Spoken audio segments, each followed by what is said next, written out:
평생을 마음속에 품고 살아온 의심이 하나 있었습니다. 그리고 마침내 손에 쥔 주전자 검사 결과지. 이 사람이 내 아버지다라고 증명해주는 종이 한 장이었죠.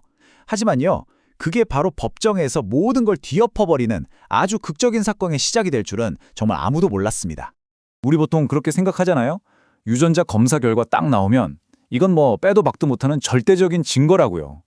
그런데요, 현실의 법정은 우리가 아는 드라마랑은 아주 다를 수 있습니다. 자, 이 놀라운 이야기 속으로 같이 한번 들어가 보시죠. 이 모든 사건은 지은 씨라는 한 여성의 오랜 질문에서부터 시작돼요. 어머니께서 평생 네 아버지는 아주 유명한 사업가란다. 이 말만 남기셨거든요. 어머니가 돌아가시기 직전에 지은 씨에게 건네신 게 바로 이 봉투 하나였습니다. 여기 담긴 머리카락 몇 가닥. 이게 바로 자기 인생을 통째로 바꿀 수 있는 증거가 될 거라고 지은 씨는 굳게 믿었죠. 그래서 떨리는 마음으로 사설 유전자 검사 기관에 의뢰를 했어요. 그리고 나온 결과 친자 관계 성립 확률 무려 99.9%! 와, 이 정도면 끝났다고 생각했겠죠? 지은 씨는 이 종이 한 장이면 이제 모든 게 해결될 거라고 확신했습니다. 이 확실한 증거를 들고 지은 씨는 드디어 법원의 문을 두드립니다. 생부라고 믿는 김 회장을 상대로 인지청구 소송이라는 걸 제기한 거예요. 쉽게 말해 법적으로 이 사람이 제 아버지임을 인정해 주세요 하는 소송이죠. 그런데 법정의 현실은 정말 냉혹했습니다. 우리가 상상했던 그런 드라마와는 전혀 달랐어요. 정말 예상치도 못했던 반격이 그녀를 기다리고 있었거든요. 상대방 변호인이요, 딱 이 한마디로 핵심을 찌릅니다. 검사 결과가 99.9%인 건 알겠는데 애초에 그 검사에 쓴 머리카락이 진짜 김 회장님께 맞냐고요. 어디서 주워온 건지 어떻게 아냐는 아주 근본적인 문제 제기였죠. 여기서 끝이 아니었어요. 상대방은 자기들도 검사를 했다면서 완전히 다른 결과지를 법정에 떡하니 내놓습니다. 거기엔 친자관계 불일치라고 쓰여 있었어요. 아니 잠깐만요. 이게 무슨 상황이죠? 한쪽은 99.9% 맞다. 다른 한쪽은 전혀 아니다. 이렇게 완벽하게 모순되는 두 개의 과학적 증거가 한 법정에 동시에 놓인 겁니다. 자, 여러분이 만약 판사라면 어떡하시겠어요?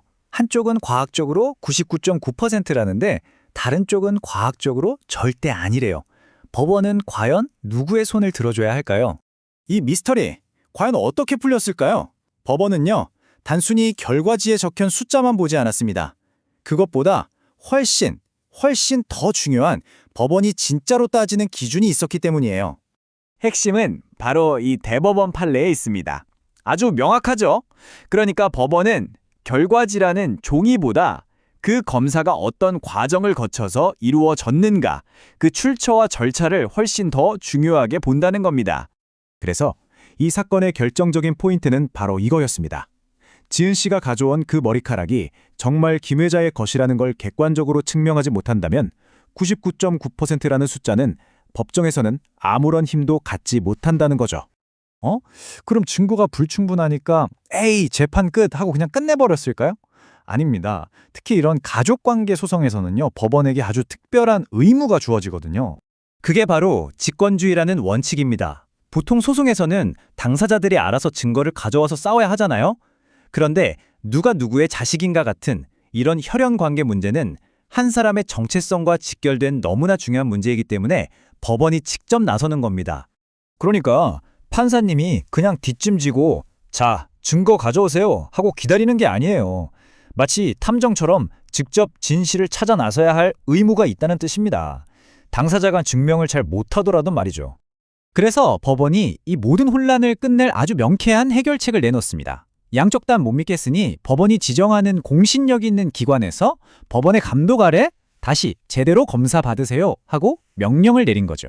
이걸 수검 명령이라고 합니다. 지은 씨의 사례는 우리에게 정말 중요한 교훈을 줍니다. 자, 지금부터 이 사건을 통해서 우리가 현실에서 혹시 모를 상황을 위해 반드시 알아둬야 할 핵심 팁들을 딱 정리해 드릴게요. 이 사건에서 우리가 꼭 챙겨야 할 교훈이 크게 4가지가 있어요.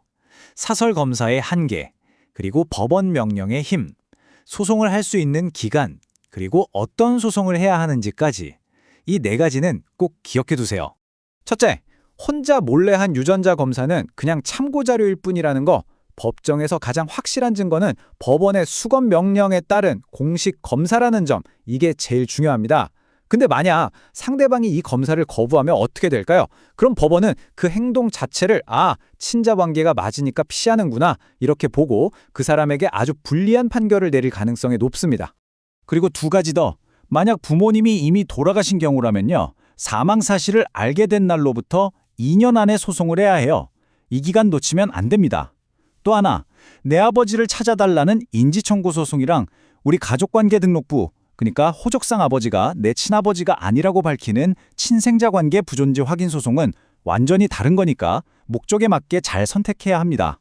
오늘 우리는 99.9%라는 아주 강력한 과학적 증거가 법정의 문턱을 넘지 못하는 사례를 봤습니다.